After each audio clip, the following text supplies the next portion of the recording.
Aí quando a gente liga o nosso circuito, o LED acende.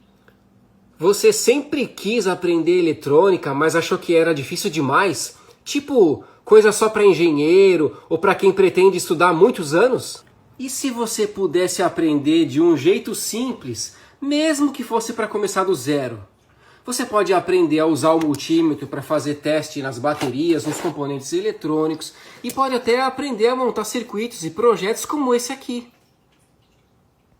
Eu liberei algumas aulas gratuitas para você começar agora mesmo, é isso mesmo. Você vai se cadastrar e já vai receber imediatamente por e-mail o acesso às primeiras aulas. E ó, logo de cara você já vai ver como você vai poder usar o multímetro e vai perceber como aprender o básico da eletrônica pode ser mais fácil do que você imagina.